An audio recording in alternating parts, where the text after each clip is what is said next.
Good evening and welcome. I thought it might be a kind of a straightforward little preview show of Notts trip down to Wealdstone, where we can all tick off another ground at which we've watched Notts.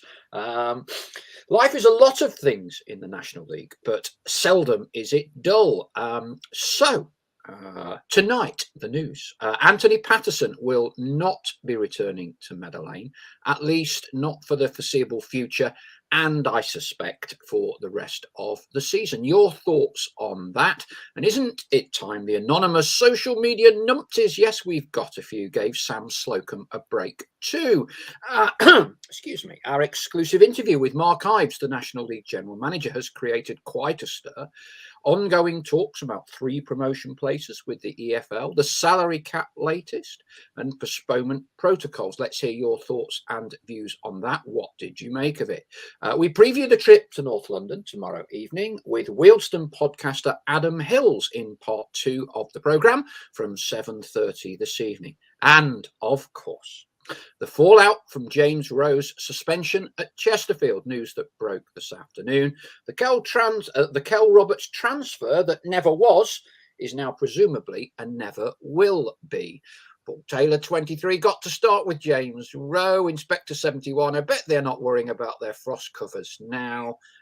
Matthew Cook, good evening. Not very often I get to join live. Hope you don't all bite my nose off.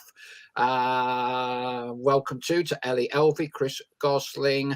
Andy Newham says, I have a spare ticket for tomorrow night if anybody needs one. Chloe, welcome back. Fully recovered from COVID. Been selling a few tickets for Wealdstone. Let's just tidy up tomorrow evening's trip to Wealdstone. For those that haven't already got their tickets, what's the score for tomorrow? So we've got plenty of tickets left. It's not going to be a case of they're going to sell out like a few people have thought today. We've been chasing Wealdstone up about whether you can pay on the day. We're kind of 99% sure that will happen because we've got plenty of tickets left and don't really see a reason as to why they wouldn't. But if you are kind of panicking over that, give Notts a call in the morning. And they'll sort that out. In regards to collecting tickets, they don't provide a e-ticket service, so they're all paper tickets. But don't panic, anything that isn't collected from Meadow Lane will be sent down to Wealdstone, so you can go to their ticket office and just collect them when you get there. They're sent with our team coach, so if you want to do that, that's absolutely fine. And I think that sums everything up. But yeah, get yourselves down there. I believe that it's kind of first come, first serve basis in terms of seats. But we've not got over the 400 mark yet. So I think anybody that does want to sit down will have no trouble with that. So I wouldn't rush to the ground too early to get a seat. I think you'll be absolutely fine. Good. I'd be hoping for about 500 Notts fans tomorrow. It's a ground to tick off, isn't it? And of course, there are a lot of Notts fans based down London way. I remember meeting, I think it was Alan and Ollie Carnill, who were regular followers of the show. We met them on the train coming back from Boreham Wood, if memory serves. So I think there'll be plenty of our kind of London-based pies down there. Now, I know everyone wants to start with James Rowe, and we will come on to that in a minute. But first, and I think this is quite big news because he's been hugely influential, a very popular addition on loan to the Notts ranks, Mr. Patterson. He is not now coming back. There are problems with at least one of the Sunderland goalkeepers recovering from COVID. So I think effectively now Anthony will not be coming back at all. What do we take from that? How disappointed are you by that news, Chloe? Yeah, I'm disappointed just because of how uplifted I was by the news that he was coming back. I thought he was a great addition to the side, first team player actually. But then again, you've got to kind of see the flip side of it. Of he would have been a regular starter had he have kind of stayed at Notts. I know he was like between Nottingham and Sunderland all the time, and maybe if they'd have let him stay at Notts on the grounds that they'll be able to recall him as and when, and keep having goalkeepers in and out, do you ever settle? So maybe it was a case of we looked at it, and if we thought, well, we might have him for one game here and one game there, it's difficult. And especially for Slocum, maybe thinking, oh, well, I'm only going to get a start if he's not here. So It might settle the team down. I know we tend to concede a lot of goals. I'm not putting that down to any one person in particular, or Patterson, I think, is a great goalkeeper. But maybe having some kind of solidarity of people knowing that they're going to start might help that. It might hinder that. But yeah, it's disappointing just to think that I think he had a great impact on our squad, and we're now going to lose that. But we've still got a good keeper in Slocum, and I think last season, if we never had Patterson, that everyone would be more than happy to have Slocum. So let's be honest, he's been kind of a great servant since he's been here. And yeah, I'm looking forward to seeing him have kind of a continuous start at the rest of the season and see where we can go with him in goal. Yeah, I mean, Anthony's undoubtedly been very popular. He's one of our Magpie Circle sponsored players. I've got to say, I am not entirely unsurprised that he's not come back.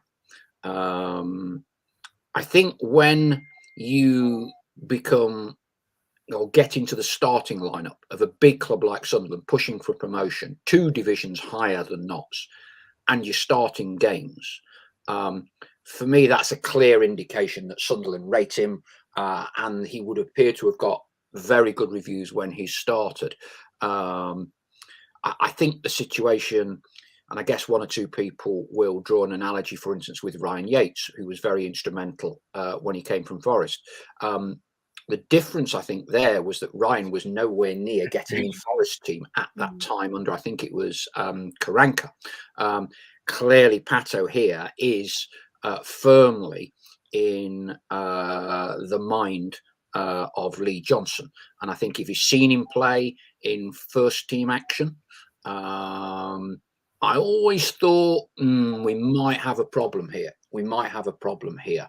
But in a funny way, look, Sam Slocum, and this is where, Twitter and all our anonymous numpties,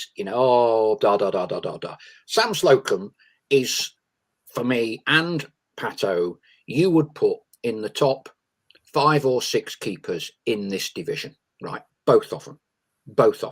And some of the strengths of Pato are not the strengths of Sam. And equally, some of Sam's strengths are not the strengths of Pato. So I don't actually think there is a massive amount of difference. What you have is a trial by Twitter of a very small percentage of our fans who decide to make themselves very vocal on Twitter. When I speak to people at the ground and in the stadium, I think I don't see as there's a great deal of difference. And those people that are chirping away on social media, the best chance we have got of getting promotion this season is by having a confident group of players, and clearly fans having a dig at certain individuals isn't going to help. But I think Sam's very professional. He's been around the block a few times, and I don't see there being a massive amount of difference.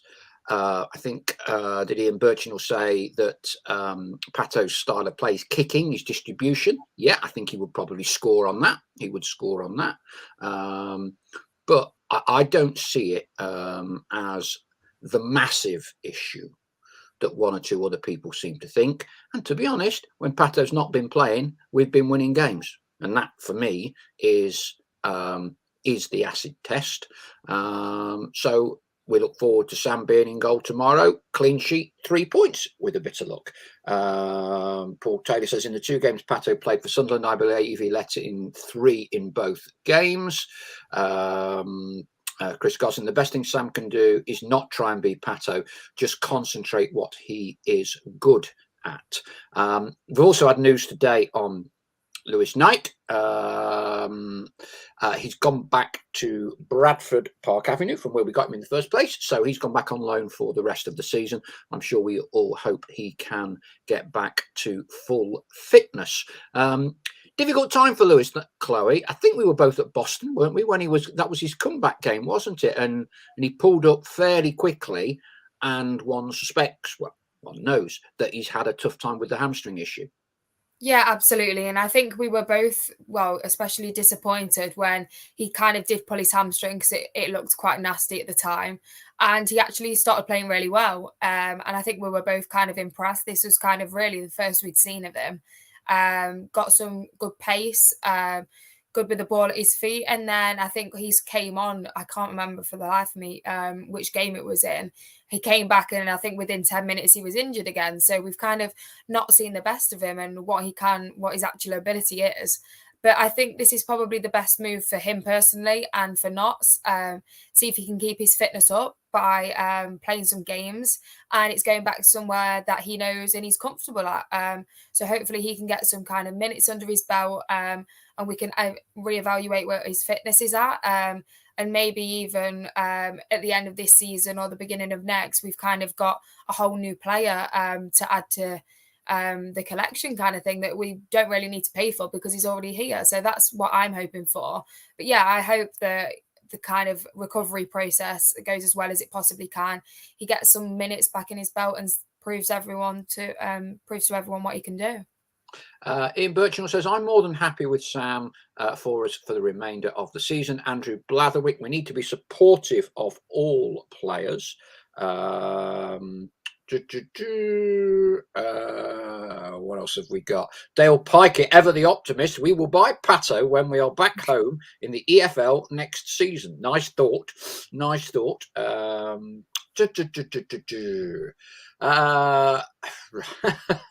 Yeah, I'm just seeing the various banter which all surrounds James Rowe. Some of it I can read out, some of it I can't. I think we've Duncan Conry says, regardless of who's in goal, we have a great chance of winning at least 5 of our next 7 league games and being in a good position to tackle the difficult fixtures in March. Come on, you pies. Okay, well, we've got about 12 minutes and 7 seconds into the program. I will give in by popular demand to talk James Rowe. Okay, so James Rowe, enigmatic manager of Chesterfield. It was announced by Chesterfield a few hours ago that he had been suspended pending an investigation.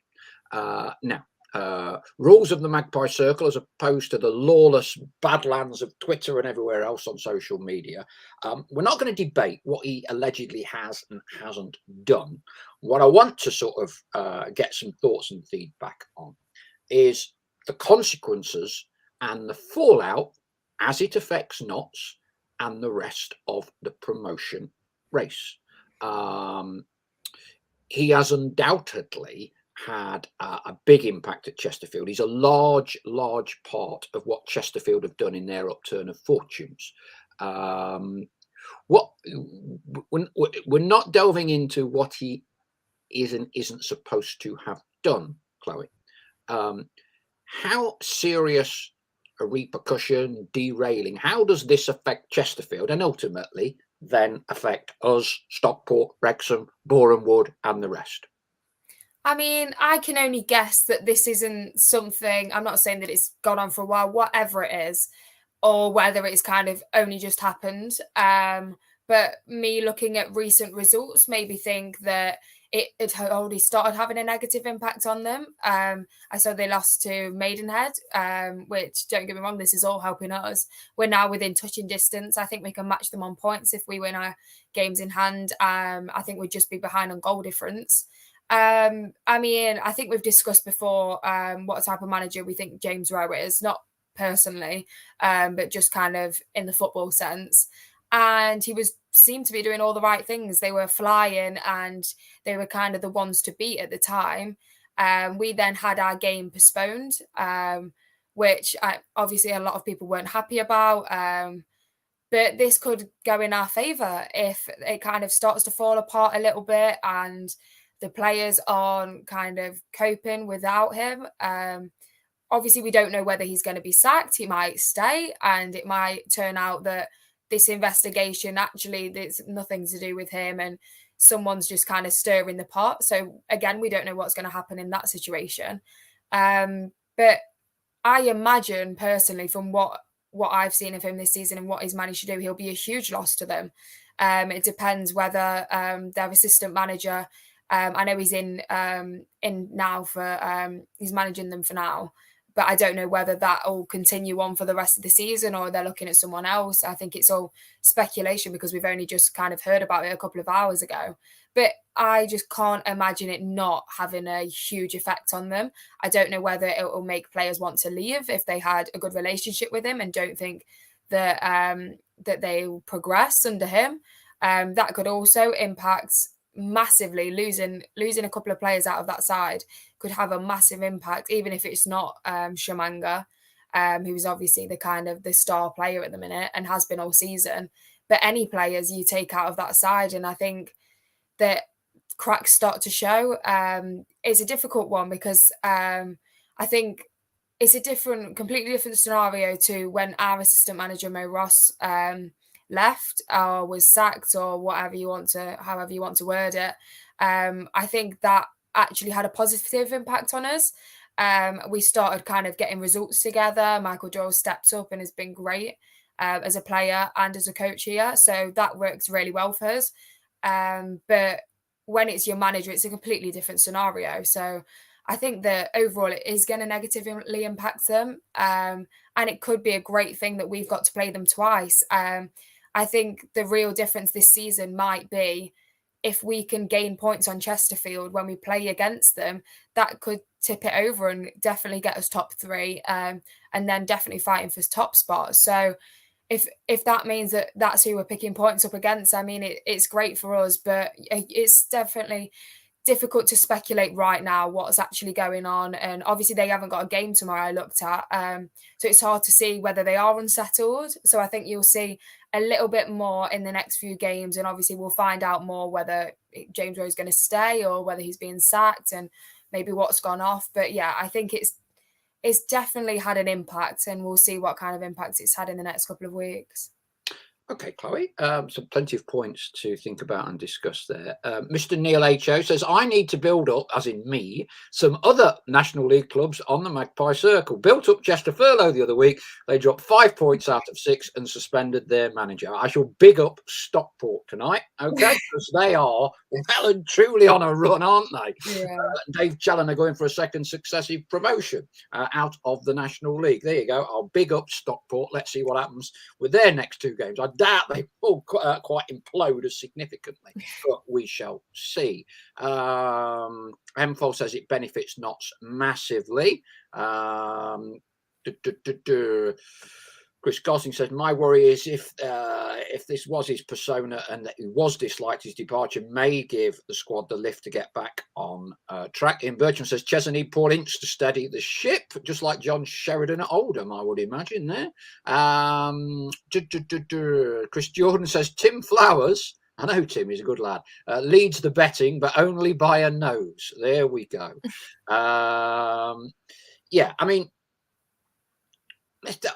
so there is. So Chesterfield have announced they are investigating a discipline breach. 2, it clearly has to be serious because James Rowe has been suspended. 3, I don't see, with my experience in the game, there's a way back for him here when he has been suspended and it has been publicly communicated. So this is a personal view. I don't think he's coming back at Chesterfield. There are audio clips, video clips, allegedly claiming to be James Rowe. We don't know whether they are or we're not. We don't know whether those tapes are legit, whether it is even what Chesterfield are investigating. None of us actually know, and all this trial by Twitter, or just because one person on Twitter claims they've got the inside story, it doesn't make it true. I do find it quite interesting that Chesterfield have acted quite as strongly as they have. And if we were to deal, I want to throw something out hypothetically here, because clearly the way managers would conduct themselves years ago is not now appropriate for a manager to do that. You cannot refer back to say, well, 5 years ago you could do this and it was all right. You have to live by the governance and the guidelines of the modern day, not hark back to the past. Now, this audio that's online purports to comments that would appear to be made by a manager, we'll discuss hypothetically here, to fans. Now, let's just say that was true. So a manager has had a dig back at fans, and one of the phrases that is attributed to him is "I bite your nose off." So hypothetically, you are the chairman and owner of a club. Okay, all of us. Okay, so we're all chairman and owner of a football club. Your manager, I was going to say bite back. I didn't mean the pun. Your manager has an outburst back at a fan. It's reported to you as owner. Would you sack the manager for that?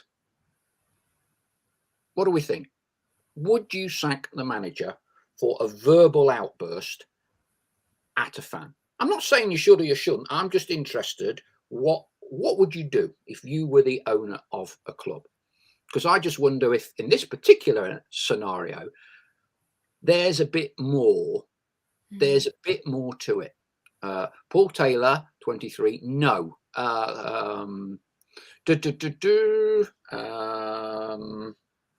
you want to expand on that, Paul?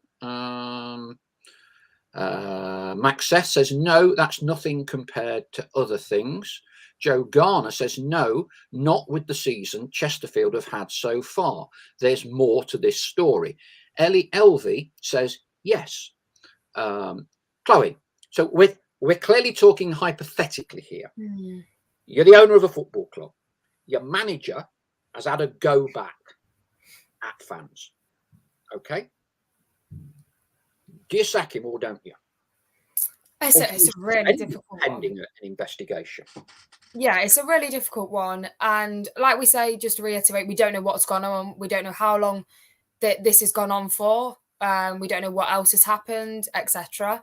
I think it'd be something you'd have to look into. I think it'd be something you'd have to look into before making a statement. I don't think you'd just be able to make a statement without ever looking into it, because it's kind of somebody's got the wrong end of the stick. Someone wants to stir the pot. It's very, very easily done. You'd have to look into what exactly was said from the manager and to the manager. And I get where people are coming from in the fact that, are they going to sack their manager over something that could be resolved by a public apology if it wasn't kind of, I don't, like I say, I don't know what has been said, and if anything has been said, it would really depend what has been said and in what context. But if it was something that could have been rectified and a public apology, and that would have been kind of fair enough to cover whatever had been said. If there was kind of maybe an argument and a fan had said something and that was a response, is that something to sack a manager over that's looking like he's going to get you promoted or giving you a good chance to get promoted? I'm not too sure if you would.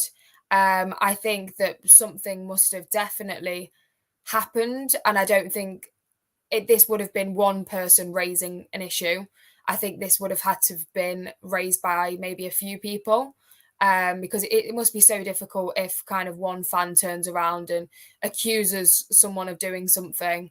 They've got to kind of look into it. They've got to take everyone's opinion and what they're saying truthfully until they actually find out the utter truth.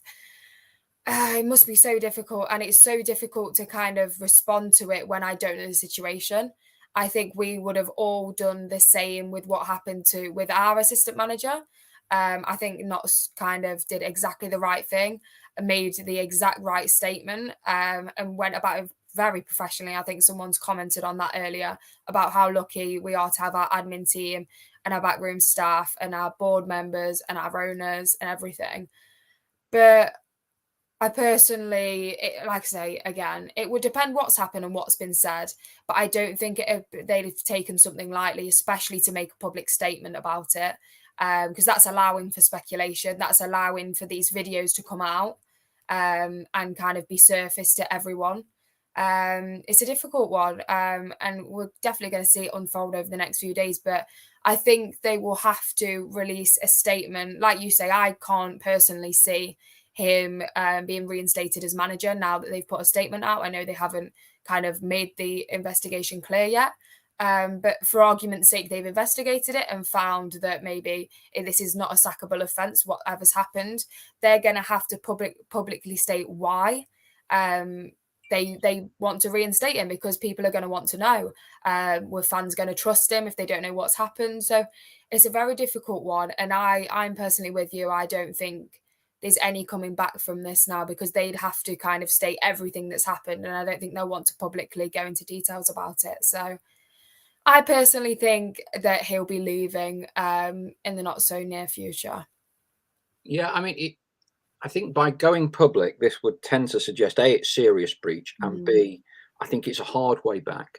I was actually having the debate that we've just had with Lee Curtis of the Nottingham Post about an hour ago. Here's what some of you have been saying on our chat boards here. Fans can be wind-up merchants. There is more to this. Chris Gosling, similar lines. I believe there's more to come out with this. M4, why should the fan be allowed to say whatever and not the manager? Matthew Cook, if it was a player doing it, the manager would be disciplining the player and telling them to rise above it. So the manager should do the same. Andrew Blatherwick, no to sacking without establishing all the facts first. Suspension is correct and investigate whilst he is suspended. If guilty, then he has to go. Not sure how you'd get him back if innocent, though. And that's kind of my thought on this process. To sack someone as high profile as to suspend someone as high profile as your manager, it's a hard one to bring him back. It's a hard one. Neil Wooderson, if someone had a go at you in the street, most people would have a go back. Chris Jordan, I'd suggest Rowe's social media accounts being closed might hint at something serious. Andrew Blatherwick, fans should behave themselves, but we all know that there are numpties at all clubs. Keith Locke, no, should not be sacked. I think it shows passion from a manager and could be supporting his players. Gary Wardle, it will be better for us to answer whether we agree what they have done, their investigation, and took their action. Ali Elvey, I believe there is more to this, but I wouldn't want a manager at my club who had a go at a fan. Now, I'm also advised, and I'm very wary of Twitter. The only one I'm going to mention in terms of a tweet tonight is from Liam Norcliffe, who is kind of the Derbyshire Times correspondent, covers Chesterfield, and to an extent knows all things Chesterfield. He is pointing out that James Rowe has not been sacked. Quite a few people claiming he already has been. James Rowe has not been sacked. He has been suspended pending an investigation into the allegations. I think whatever, it is dangerous, because on the face of it, you would think this could be Chesterfield imploding. But then again, Boreham Wood selling Shimanga, you would think rules out their promotion charge. Clearly, anything but. One wonders where Boreham Wood might have been if Shimanga was still there. Jurgen Halligan, there's an interesting one. He can remember Jockey Scott having a go at a fan in the Pavis. What would that be, 20 years ago? It's NCFC Pie. It's all about the ethos of the club. Goading a fan to come and have a fight is different to just having a go back. Way more to it. Gary Wardle, Ellie, what about the abuse IB took off Notts fans? Some were an absolute disgrace, but lucky for them, IB behaved exemplary. It is an interesting debate that as fans, we are by and large allowed to say anything, and fans will excuse fans. But manager and players can never, inverted commas, have a dig back. It will be interesting to see how quickly Chesterfield mount and complete this investigation. More to follow, but as I say, life never dull for Notts in the National League. We'll be joined in the not too distant future from Wealdstone to preview the game on Tuesday evening. While we're waiting for Adam to join us, we did quite an interesting interview with National League General Manager Mark Ives, and one of the big criticisms levelled at the National League is it's virtually impossible to get any info out of them. Fair play. They did a 1-hour interview. Everything was, on the record. We could talk about anything and everything.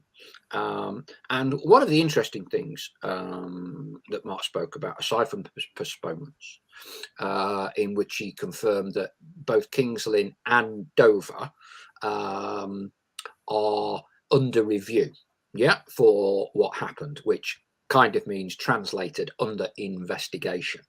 But he also spoke about three promotion places, and said that there were ongoing talks with the EFL. I think that's always been kind of viewed as turkeys voting for Christmas at the EFL end, but he did seem fairly optimistic, and when asked, did say it was a short to medium term objective, not a long term. What's your take, Chloe, on expanding it to 3 promotion places? I think that personally, my view would have been very different before we got relegated.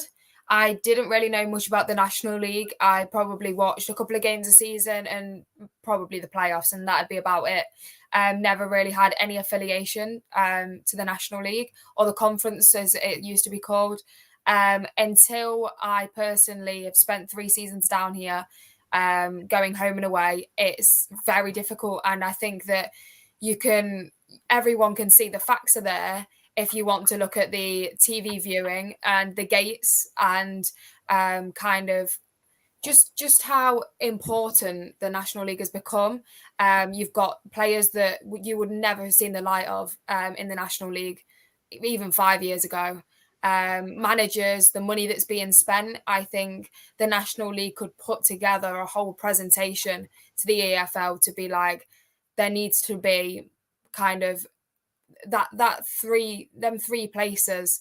And I think that you see that there's a lot of big clubs down here, and you can put the facts out there. And I think it's so difficult, especially this season. It seems to get harder every year with clubs coming down and spending the money, that I think there's got to be that 3rd spot. I think having 1 promotion place is extremely harsh, and then the playoffs, it's difficult because just of how the way that it's ran, in the fact that the 2nd and 3rd only play the 1 game before the final, and that's at home, and just how it's set out differently to the EFL. But yeah, it's great to hear that that's what they're trying to do. Like I say, especially being a National League fan for a few years now, I think that everyone, especially Notts fans, have seen that it'd be great if there was that extra spot. I think it'd give a lot of clubs a lot more hope, because trying to get top spot in the National League, I mean, take your pick at the start of the season. We put our top 7 in, and I think none of us were going to ever get the top 7 right, never mind top spot or anyone like that. So yeah, it is great to hear that that's what they're hoping to do in the not so distant future. Okay, plenty. That will be an ongoing story, I am sure. I think we've got Hilsey from Wealdstone. If he can put his mic on, and there he is. Adam, how are you, my friend? Very well, thank you, Paul. Yourself? Yes, well, we've got you on. Second half starting now. First half was about 7% Notts County, 93% James Rowe at Chesterfield. I remember the days in there, long before you and Chloe were born, where our rivals were Notts County. Sadly now, our main rivalry is with Chesterfield at the moment, such as our slump down the pyramid of football. And for many of us, I think it's going to be our first trip that we can make to Wealdstone because of COVID and lockdown and all the rest of it. So I'll be there, Chloe will be there. I think about 500 of us will be coming along. What can we expect tomorrow evening? Give us a guide. What local boozer, nearest underground station? What's the food like? Give us a rundown. So I think if it's your first experience of coming to Grosvenor Vale, certainly in comparison with the rest of the National League, some may say you're in for a cultural shock. It's a modest ground. It's an old ground. It's not very modern at all, but it's our home and has been for 13 odd years. I don't know sort of how familiar you are with sort of our potted history, but we've been pretty much nomadic since selling what was our home in our traditional roots in Harrow Wealdstone in the late 80s, early 90s. So, Ruislip Manor as it was, Grosvenor Vale, when we inherited it 14 odd years ago, was little more than a park pitch hosting, sort of level 9 football, I think. So, there's a video on YouTube if you take a little glance at that of what it was 14 years ago. And in comparison to that now, it's almost unrecognisable. But, compared to obviously Meadow Lane for a start, it's light years away from that. It's a hodgepodge of sort of newly cobbled together stands. There's an old World War II gun turret in one corner. But it's our home, and we've grown it for the last 14 years, and we've seen crowds go from sort of an average of 300 to whatever 1,200-1,300 that we're getting this year. Obviously, be supported by good away followings from teams like yourselves, but yeah, it might be a ground that some of your supporters, and this is meant with no disrespect, look at and go, "What on earth is this?" But it's certainly got a lot of character, and it will be fantastic under the lights tomorrow night. I think we're definitely in for a very, very good atmosphere.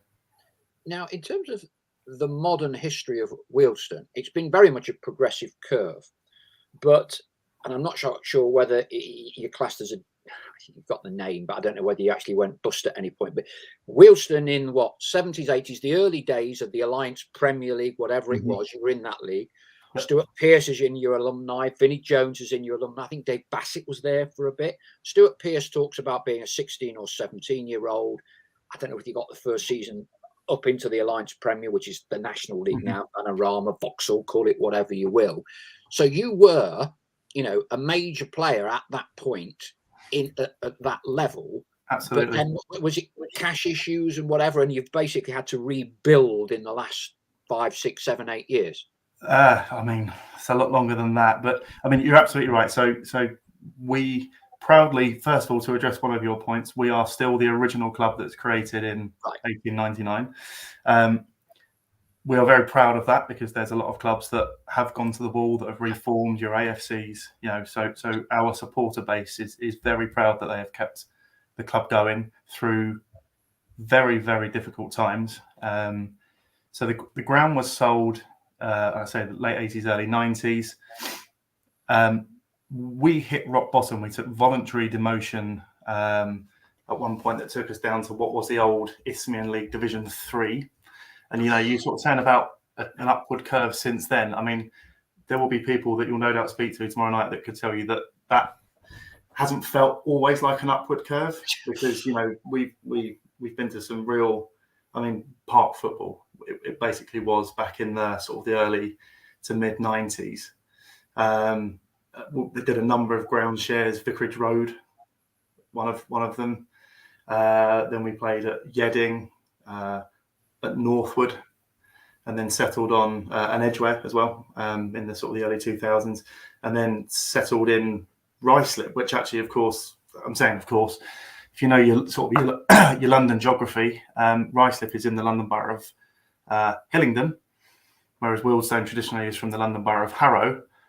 Further complicated because when we had the new ground, which is now what is the Hive at Barnet, which Wealdstone actually started to build, and Barnet finished, another episode. But Barnet from the London Borough of Brent now play in the London Borough of Harrow. So it's all a bit geographically all over the place. But, the club has massively grown since moving to Ruislip.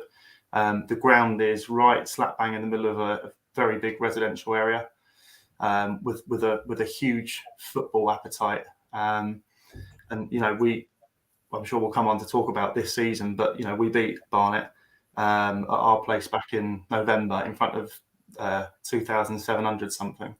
And for some of us, and there are people that have done it a lot longer than I have, but the idea that we were ever going to play in front of that kind of crowd at home again was just never a thing. So yeah, it's been a long way back, and I haven't actually sort of said as well. You mentioned the successes of the mid 1980s. We were the first team to do the non-league double, winning the Gola League and the FA Trophy back in 1985. Yeah, I've got it. Do any of your alumni still come down? Does Stuart come along? Has Vinny made a cameo appearance? Or yeah, I think with Vinny, once the Hollywood bells came calling, kind of saw less and less of him. But he has supported the club with the odd kind of golf day and event. Stuart Pearce has been down a fair few times. He's very, very, he recognises his roots and where he came from. And Stuart Pearce was, he played 130 odd games, I think it was. So it wasn't like he was just, a little bit of a flash in the pan. There's, more recently, probably the most recent success has been Jermaine Beckford, who came through. I actually played in the same youth team as him at Wealdstone once upon a time. Clearly, our careers have gone in very different ways, but he was kind of the latest one that came through, because the club was very dependent on youth at the time. And there was a conveyor belt of talent that came through the club's youth system in the sort of the early 2000s, another of which was Marvin Morgan, who you may know, who went on to make a career at Shrewsbury, who very sadly passed away earlier this year. But that's a bit of a potted history of Wealdstone Football Club. So you are back in the conference. So what realistically are the aspirations for the club now? Because I was looking up, and someone I know from years ago at Leicestershire Cricket Club, Manoj Badali, he has a big stake in one of the IPL franchises, Rajasthan Royals. I saw he's been brought on board. And it would appear some of the people you've got in and around the club, directors and vice, whatever they are, it would appear they've got a bit of financial clout. What's the plan for the club now? Is it basically staying in the conference? Yeah, the kind of and build from there. You're not going to spend it. I don't know whether the ground would be good enough to get into the Football League, but are you one of these that would hold out hope of getting into the Football League at some point? Yeah, definitely. The one thing that's really refreshing about the current board that we've got is they are very forward thinking. They recognise that standing still for us will very quickly lead to us going back down. Exactly. And I think most of our fans recognise if we go back down, we wouldn't come straight back up again. So there is a huge opportunity.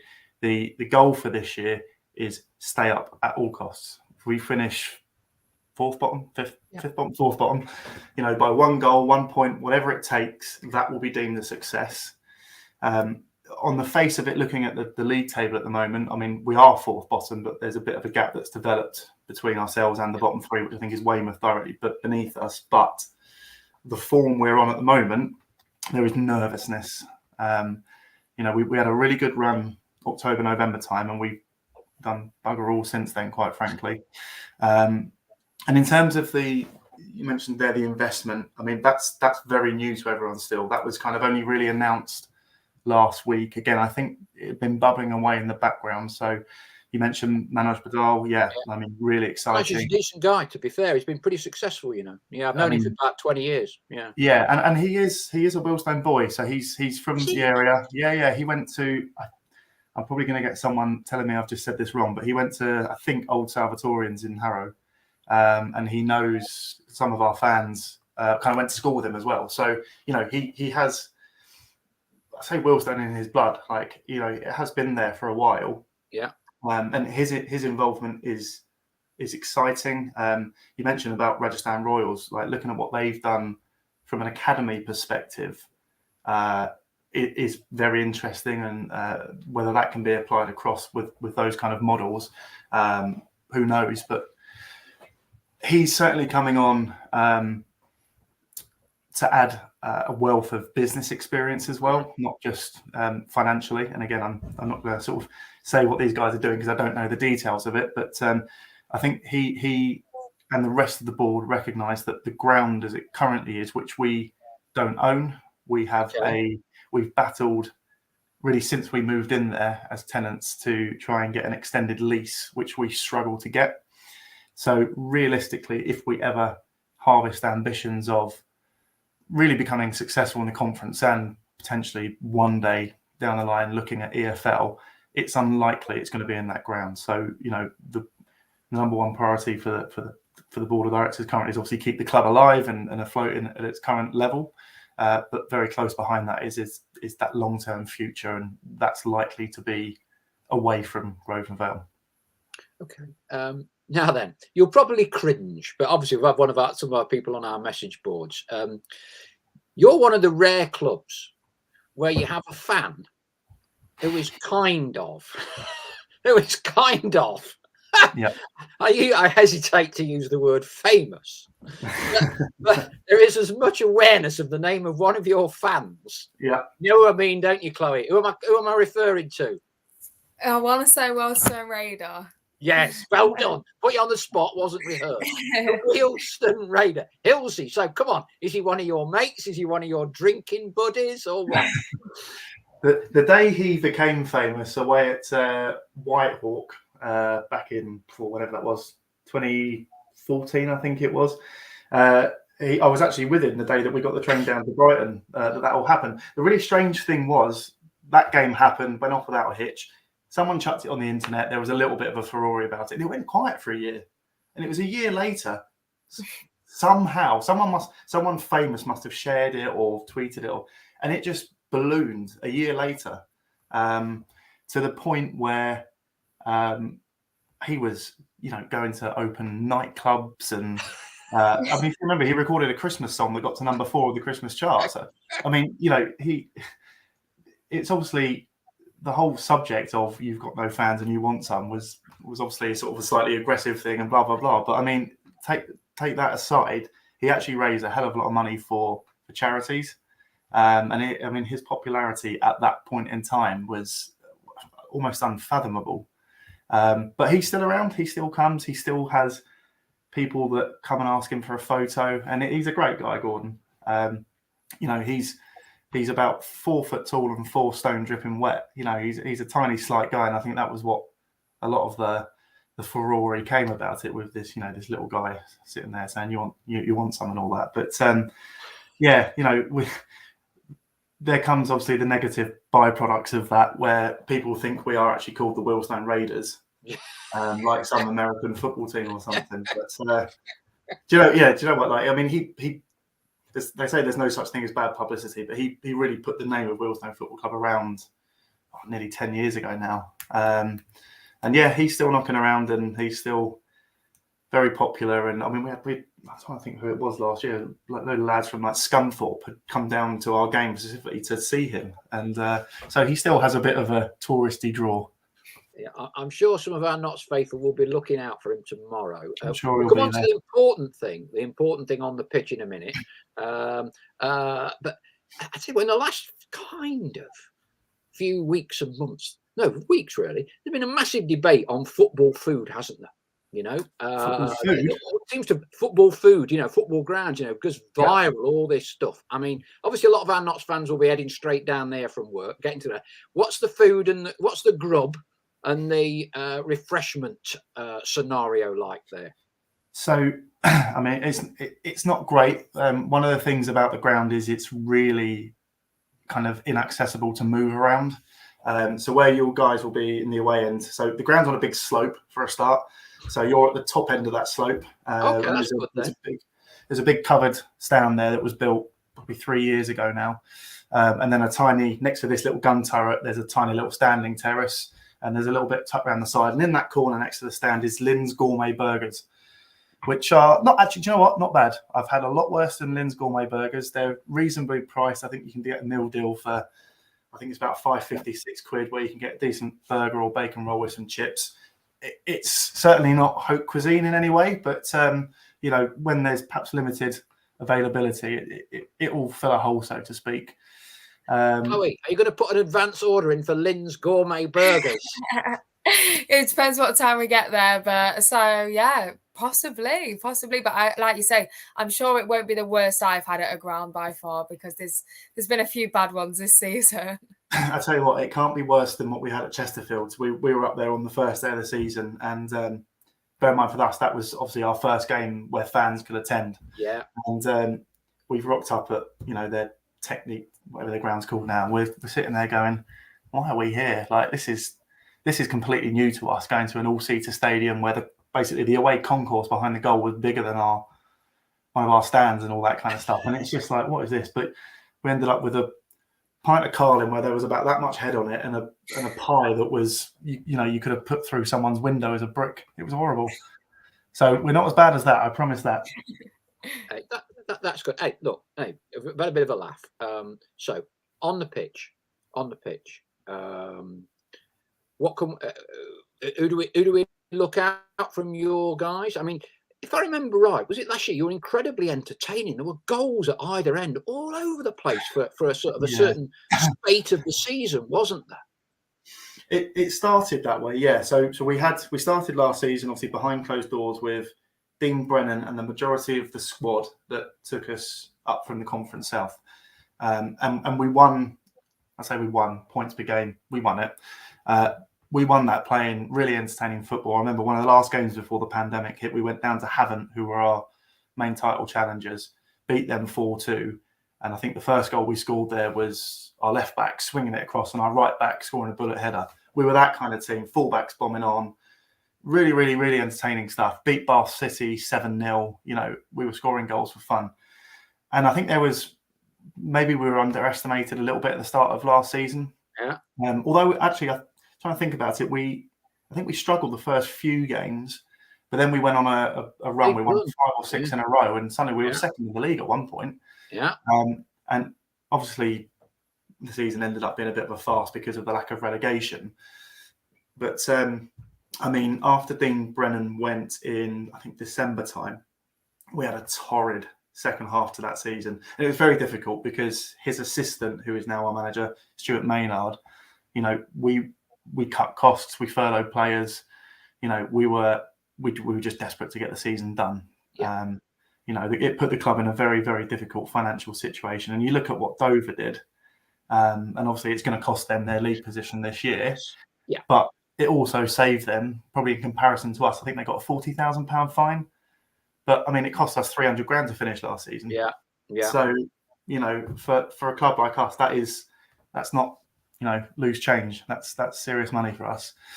So, going into this season, we're much changed. We're a lot more resolute. I'm assuming you guys were both at the fixture back in September. We thought we were probably worth a point that day. We played some really nice football. What's really strange about us is our best performances have come in what you might kind of deem as the more tricky games. We got a point up at Wrexham, where we played really well. We beat Grimsby.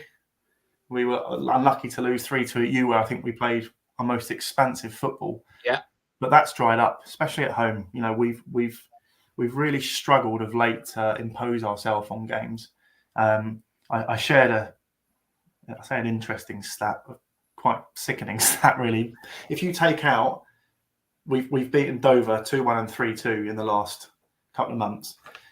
They're obviously a bit of an anomaly this season. So if you take those games out, since I think it's the start of October, we've scored 7 goals in 12 games. And therein lies our problem. We are a nice side. We're tidy. We're a little, I say, pleasing on the eye. We pass the ball well. And, we can sort of lay claim to, hey, we went to Chesterfield and had 60% of the possession. You lost 2-0 and had 1 shot on target. That's the problem. We're not. It was kind of the same at Woking on Saturday. We had 1 shot on target. Had a little bit of a spell second half just before they scored, but we're just not scoring. We're just not threatening. And then whether that's a lack of quality in the final third, maybe. whether that's management instructions in terms of, I mean, I look at tomorrow's night's game. I can't speak. And I'm sure we're sitting there going, Carl Wootton, Cal Roberts, Ruben Rodriguez, how on earth do we stop them? And I feel like at the moment it's almost we need to defend and be tight to try and stay in games, and it's just meaning we're offering very little going forwards. That's certainly the feeling.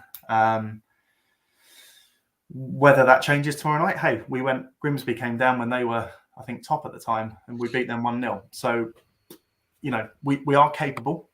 We are capable, and I think underestimate us at your peril. But right now, I think our fans are concerned. Even though we've got an 8-point gap on Weymouth, there's a view that if something doesn't change, and I don't necessarily mean a manager change, a way of tactics, some new players, some intention, we could very quickly see that gap eroded, especially as they've got a new manager who, by all accounts, is very well regarded. Okay, well, we're on a great run. I'm well aware of nothing seems over. But, and this is the point of the last 2 or 3 messages on that we've got our little message section up. Chris Gossing says, we can probably guarantee you 1 goal tomorrow. Andrew Blatherwick says, probably the first one, Chris. And Shane Walker says, in the first 15. We do have a habit of conceding. We haven't kept a clean sheet for a while in the league. I did notice that. 1-0 down at Kingston with one of the most dire first 45 minutes it is possible to imagine. Now, second half, Cal Roberts, 15-minute hat-trick, and we were brilliant. We will play a possession-based game. That's what we always do. I guess the burning question on all Notts fans' lips is, what's the pitch like? Because don't forget, since Boxing Day, we went to Kings Lynn, match called off 50 minutes before kickoff. Having been told it wasn't in doubt at all. We then followed that up by going all the way to Dover. Yep. Dover telling us at 11 o'clock there's no doubt at all about the pitch. And we all arrived. I got to Dover Priory Station at 1:25, game off, and got the 1:30 back to London. So, how's the pitch? The pitch is generally a very, very good condition. It's a good pitch because of the slope, and it kind of goes top and then slightly down into this corner. So the corner, as you guys will be looking at it, the far left corner is known as Dead Fox Corner. That has a tendency, because all the water naturally flows that way. If we have very heavy rain, it can be a problem. Not with the drainage of the pitch. We've had this debate a million times as a club. It's not getting it off the pitch it's the problem. It's once it goes through the drainage, it's getting it off site quick enough that seems to be the problem. And I think there's a fallen collapsed drain or something somewhere. But I mean, there'll be no problems tomorrow. I think the forecast is dry. The pitch will be in good condition. There'll be no problems. That's reassuring to hear, Chloe, isn't it? Oh, absolutely. I mean, you forgot to mention Barnet in that. I mean, I know we all know that wasn't a pitch thing because we was at home. But COVID. Yeah. COVID, we've had Chesterfield off this season. I mean, I'm sure you've had the same with COVID. But it's just reassuring to a lot of fans because it's kind of now become a running joke. Kind of, especially in the ticket office, a lot of people come in and they're like, well, I'm buying it last minute in the hope that we are going to get there. So I think we're all looking forward, especially it's a ground most of us, if not all of us, haven't been to. It's a Tuesday night, which we're used to this season. I think the rest of the season we're pretty much playing every Tuesday now, so we're going to have to get used to it. But we still travel well. So yeah, I'm really looking forward to tomorrow. But yeah, I think some of the fans kind of pulled it perfectly. If that doesn't sum Notts up at the minute, conceding first half, first goal within the first 15 minutes, then I don't know what will. But I'm more concerned if we don't concede, we won't score at the minute because tends to spur us on at the minute. We go 1-0 down and then that's kind of it, and we shut up shop, and then don't concede again. So, but obviously that's got to come to an end at some point. At some point in the season, we'll get a clean sheet. Whether that's tomorrow or whether that's the last game of the season, it's so hard to predict with Notts. But yeah, I'm sure it'll be a good game, and especially like you say, you came down earlier on in the season, and I think we've been surprised by a lot of teams this year. That we tend to do the same. Play our better football, and we've picked a lot of points up against the teams in and around the playoffs. And there's been a few teams that are kind of lower down. I don't know whether that's a kind of a pride thing of, oh, we'll go there and we'll beat them, and then kind of come with a bit of a shock. I don't know what the situation is, but it's definitely not a game. No game's an easy game, as we say every week on this podcast. We never want to go into a game, oh yeah, it'll be 5-0, because it's just never the case, because you're just spiting yourself at that point. But yeah, I mean, I'm sure it'll be an enjoyable game for both of us, really. I hope so, because they haven't felt like it lately. Saturday was blood-boilingly frustrating for us. Woking are sort of the epitome, I think, of sort of what you need to succeed at this level. Not necessarily at the top end, but what we're maybe looking at in terms of they're big, they're strong, they're hard to break down, they've got pace up front. And I think our manager said at first half it was men against boys. You know, you got someone like Rowe and Ince, you know, big frame in midfield. He was just batting our midfield off like they weren't there, and we offered. I think we had one sort of tame header at straight at the keeper, and that side we offered nothing. So yeah, I mean, you said about you guys are possession based as well. That's very much our game, and I think that's, to be honest, that we go in with an approach that is, when you've got the likes of Carl Roberts and, you know, Ruben Rodriguez, if you give them the ball, they're going to hurt you. So the intention is, well, if they haven't got the ball, they can't hurt you. But what a lot of our fans are getting frustrated with is passing for passing's sake. We must have done it around, goodness knows how long on Saturday, just cross the back, and there's an opportunity to go forward. No, recycle it round the back, play yourself into trouble.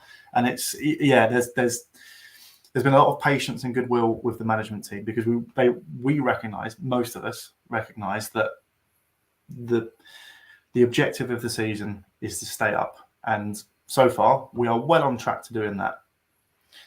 But the nature of the performance in the last 6 weeks, bearing in mind we had an enforced break of nearly a month because of COVID, but it seems in and around either side of that, something's come off. Whether we've been found out, whether confidence has gone, fitness has gone, I don't know. But right now, it's not a bad time to play us, because I think confidence is low. At the same time, most of us, myself included, I desperately hope we'll see tomorrow's game, big crowd under the lights, for an opportunity to, you know, put those performances behind us. So who knows what Wealdstone's going to turn up. Okay. No, I'm looking forward to it. Mr. Neil H.O., why is it named Dead Fox Corner? Because once upon a time, I think once it had been flooded, the groundsman, Fingers, brilliantly named Fingers, came in and found the fox dead in the corner. So nothing too imaginative, but it was, yeah, dead fox in the corner. There you go. It had to be that, really, didn't it? In fact, he's either typed it remarkably quickly, or one of our followers has said, if I remember correctly, a dead fox was found there. But Hillsey might be able to confirm. Right, exactly that. Nothing too exciting. It is literally as it sounds. Very good. So you'll obviously be there tomorrow, yeah?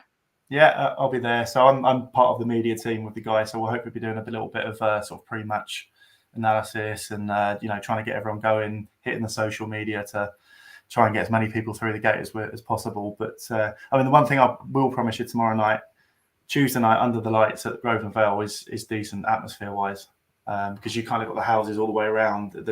You get a bit of a sort of reverberation of sound and stuff. So, you know, as long as the football, there's something to cheer about, and it's not a drab game, it will be a really good atmosphere. No, I say I'm looking forward to it. So I come up on the Metropolitan line. Normally I'd get off at Wembley because of the game there. I just stay on for a few more stops, don't I? Yeah. So I'm interested to know which way you're coming from, because you're probably not a million miles away from me then if you're coming Metline. So I'll be coming from King's Cross, St Pancras. Oh, okay. You'll be coming in that way, sure. So up to Wembley. Make sure you stick on the Uxbridge branch, so you don't end up in Watford or Amersham or Chesham. But yeah, so Uxbridge branch, and then you can either get off at Ruislip Manor or Ruislip. Okay. Kind of like Ruislip Manor's first, Ruislip's there in the ground, sort of right in between. So either works. Very good. In Ruislip Manor, there's a Wetherspoons right outside the pub if that's your sort of thing. Yeah. In Ruislip, you've got to go a little bit further to find something decent. There's a gem of a pub, or I say a pub, it's a sort of craft beer tap room type thing called the Hop and Vine, which I would strongly recommend. That's where you'll probably find me once the media duties are done. It's a little bit of a walk from the stadium, but I don't know what the situation is for you guys in terms of access to the bar. But our bar's pretty decent as well. There's always a good selection of beers and ales on there as well. So that is I'm guessing there's a few of it. Well, the majority of our fans will end up driving down. There's a few of them asking. I suspect we already know the answer. Parking. It's probably is the phrase limited a good way to describe it? Yeah, again, I think so. We have a lot of outside space, grassed area outside the ground, but I think the car park has now been closed because of COVID protocols. So that's put an additional strain on. So there's loads of street parking, but be sensible where you park, because we have had some overzealous traffic wardens doing their business at 8-9 o'clock at night. There is loads of on-street parking around the ground. I mean, I would recommend even it does get pretty busy, so I would recommend getting there early if you can. Yeah, absolutely. Jose, you've been top draw.